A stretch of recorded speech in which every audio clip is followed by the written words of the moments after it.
out of the AMC movie theater by two Greenville, North Carolina police officers. Barber suffers from a debilitating type of arthritis, walks with two canes, and carries a chair to accommodate himself because he cannot sit in chairs too low because of a bad hip. Now, management told him he could not use his chair to sit and watch the movie in the handicap section of the theater. Management then called the police to remove Barber from the theater. Here's Bishop Barber describing exactly what happened. There's nothing in this on posted online or says you can't bring your own chair.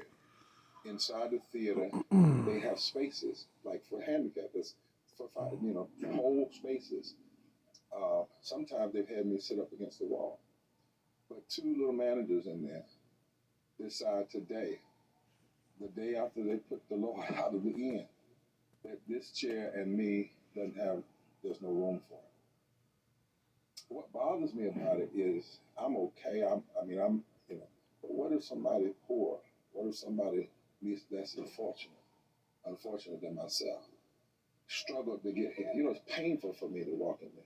And if they had a sign posted, I would have called in advance, called the manager, because they always can make exceptions. They literally said, well, do you have a piece of paper with you saying that this is your medical device? I said, I have these two canes. I have my body. I have my people here with me. I have people here who've been with me all over the country. They called the cops. They literally called the police the day after Christmas. While we were sitting in the theater, I was sitting in this chair in a handicapped space, and you can see how it is for me to get in. I want folks to understand, I don't fight because I feel good. I fight because it's the right thing to do when in terms of fighting for justice. But this is how I sit. I can't sit any lower than this. I don't bother anybody. I don't intimidate anybody.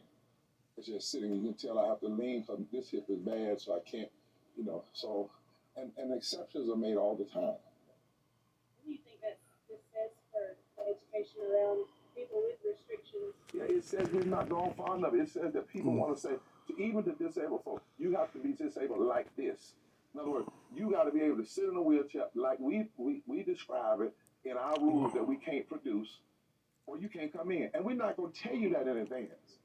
They have no idea how much energy it takes me to move.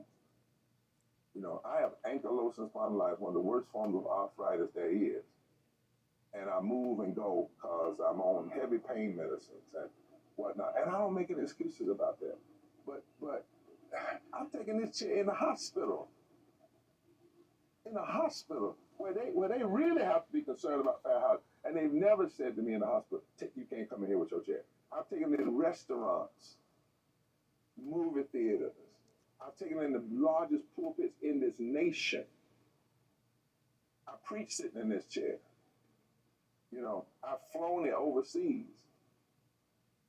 I took it in the Vatican when I met with the Pope. But I can't come in a Greenville theater with my 90-year-old mother the day after Christmas. That's the level of your consciousness. Two police, and I've never been arrested for anything violent. If anything, I submit to nonviolence. Right? And you call two policemen to pull me out of a theater the day after Christmas. But I'm standing and talking to you because it stops with me. Because I'm wondering now, what else have they done to other people? What ways have they not been accommodating to other people? So in that sense, if they had to touch me today, I'm glad about it. I intend to call the mayors of the city and others and get them involved, because this is, I was standing in there and I was thinking about, what if I had fallen out arguing with them, or somebody like me, and as I said, to this day, they haven't even said, here's your money. When I said to them, my 90-year-old mother, it did not faze them. My 90-year-old mother, who's actually having some mental, I'm worried now about her. Is she got anxiety in there? What's going on? Because she looked back, and I saw her look back, and she stood up, and I said, Mom, it's all right. So she would calm down. And really, that's the reason. If it hadn't been for her, they would have had to arrest me. Yeah, and y'all can see I'm getting up, Artie. I do this, and I'm not ashamed. I'm glad every person God used in the Bible had a disability. Moses stuttered. Jeremiah had despair.